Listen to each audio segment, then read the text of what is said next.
Hello viewers, and welcome to today's Saint of the Day program.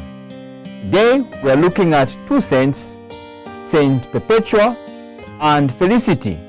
These two were martyrs, and it is the optional memorial. We are looking at them so that we can see what it is that we can get from their lives and get an inspiration for our life today. So stay tuned as we continue with the program.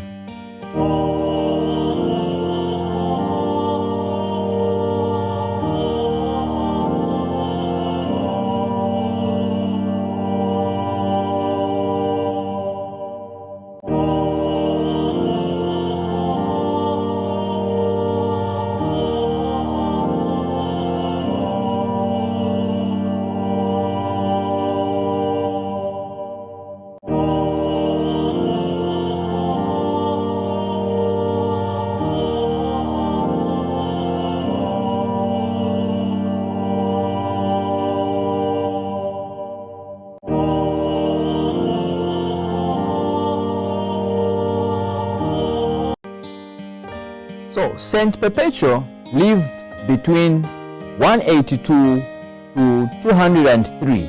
These were early days of Christianity. These were the early years of Christianity. She is invoked against the death of children. Saint Felicity, her birth is unknown, but her death is surely known because she died together with Perpetua in the year 203. She is the patron saint of martyrs, and she is invoked to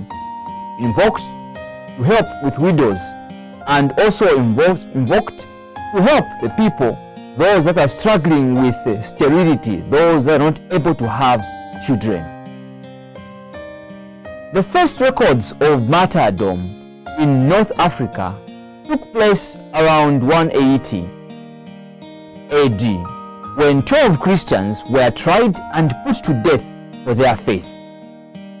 After those first martyrs, the Christian faith in North Africa grew, and it grew stronger, and new converts became commonplace. In an attempt to slow down the growth of Christianity, the Roman Emperor Septimius Severus issued a decree forbidding all those who were under Roman control to convert to Christianity. If they did, they were given an opportunity to renounce their faith and honor the Roman gods. If they refused, they were put to death. In 203, 5 catechumens preparing for baptism were arrested in the Roman city of Carthage, which is modern day Tunisia. Among these catechumens were Perpetua and Felicity. Her full name, Vibia Perpetua, was a 22-year-old married noblewoman at the time of her arrest. She was also a mother, having recently given birth to a son whom she was still nursing. Her father was a pagan, but her mother and a brother were baptized Christians. A second brother was preparing for baptism alongside Perpetua, and the third brother had already died as a pagan. Sadly, Perpetua had been touched by Christ and decided to become a Christian, but she was arrested before her baptism. Her pagan father came to her in prison and pleaded with her to renounce the Christian faith and refuse baptism to save her life so she could raise her son. Perpetua records that the conversation as follows: "Father, do you see this vessel lying here to be a little pitcher or something else? Can it be called by any other name than what it is?" And he said, "No, neither can I myself be anything else other than that I am a Christian." A few days later, Perpetua was secretly baptized in prison. While in prison, Perpetua's heart yearned for her baby. To her joy, the infant was brought to her so she could nurse him. When that happened, she said, "My prison suddenly became a palace to me, and I would rather be there than anywhere else." Felicity, a slave, was also a young woman and pregnant at the time of her arrest. One eyewitness stated, Felicity had feared that she might not be allowed to suffer with the rest because pregnant women were not sent into the arena. However, she gave birth in the prison to a daughter whom one of their fellow Christians at once adopted. When these brave women stood before their judge, Perpetua's father showed up with her baby, pleading with her to renounce Christ, save her life, and be there for her son. The judge also encouraged her, "Spare your father's white hairs, spare the tender years of your child, offer sacrifice for the prosperity of the emperors." Perpetua refused. When asked directly if she were a Christian, she responded, "Yes, I am." At that, her father violently inserted himself into the situation, but was struck by a guard. When Perpetua saw this, her heart broke. She later recounted, "I felt this as if I myself had been struck. So deeply did I grieve to see my father treated thus in his old age." The judge passed the sentence, and all were condemned to death by wild beasts. Still, they were filled with great joy as they returned to their prison. After the sentencing, Perpetua was no longer allowed to see her baby boy.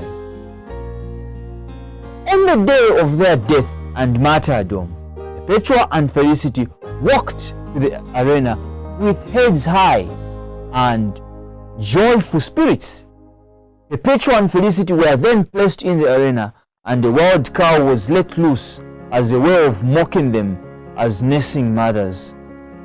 The beast gravely wounded them but did not kill them. So the executioner, an executioner was dispatched. Perpetua cried out to her brother as all these things were happening, "Stand fast in the faith and love one another. Do not let our sufferings be a stumbling block to you." Then she noticed the fear in the eyes of the executioner. So she guided his sword to her neck, and the young women received their eternal reward. That is how they died.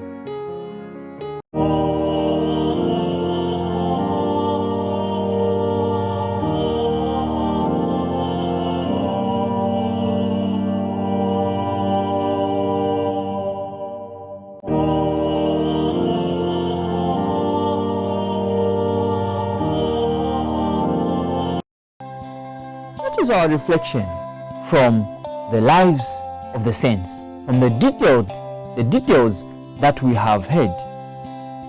One thing stands out, that a Christian at conversion becomes a new person.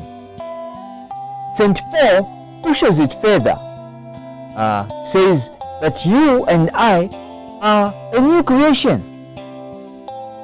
And it's what Jesus and Nicodemus had a conversation over.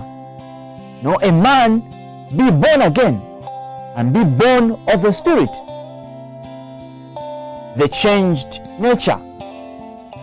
So once that happens, then a man has become a different human being with a different nature, the changed nature. I look at myself and ask, if that nature, which might have happened, which happened at conversion, and which happens when people receive Christ, is changing back slowly, that I seem to be losing the rigor, the tenacity, and the conviction. It is only when we understand the impact of what God has done for us in Christ Jesus that our nature is changed, that we can understand why Saint Perpetua and Felicity kept choosing Christ at the expense of their lives and that of their babies. I mean, as parents, we can change a lot of things to make sure our children are protected and have the best in life. Now, to think that a mother would choose her faith and love for Christ over her child is rather perplexing. It strikes as strange. Me here, I'm even saying, Mama, this faith is strong. But their lives were changed. The nature of their mind was changed too. They no longer looked at life the same way. Their goal, and that of many others in their time, is the heavenly glory, and they were willing to give up the life they have for the life that is yet to come. They trusted that the God who fed 5,000 men would take care of the children they were living.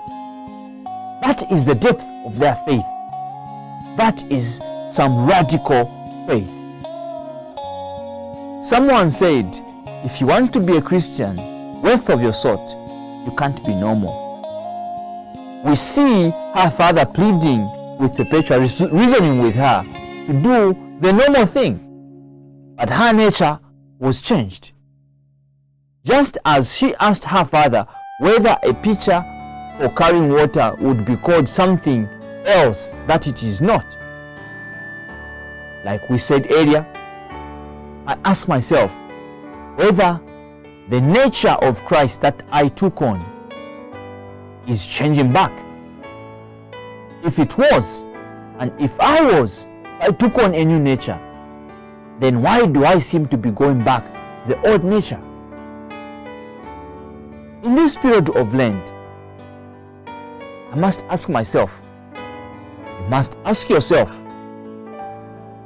why are we becoming friendly with sin as individuals, as a community of people, as a nation, as a church, and indeed as the entire Christian world? This time of Lent, let me work on rebuilding the nature of Christ in me. The nature that spreads love, that spreads hope as we are pilgrims of hope, that spreads peace, goodness, that promotes others, that is not selfish, that does not hate. Let me watch what I say. I watch what I do and take stock of how far I might have wandered. How far you might have wandered. The deep and strong faith of Perpetua and Felicity is a gift to our times. That witnesses to the life that Christ gave us. It also witnesses what Paul says, that to live is for Christ, to die is to gain.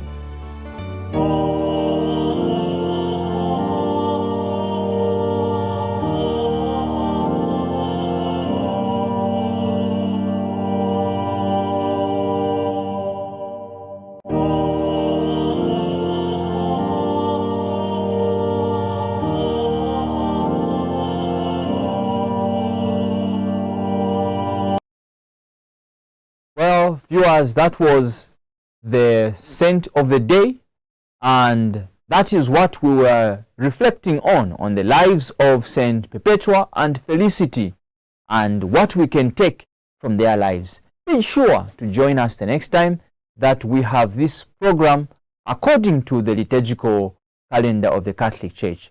From me and the studio, stay blessed.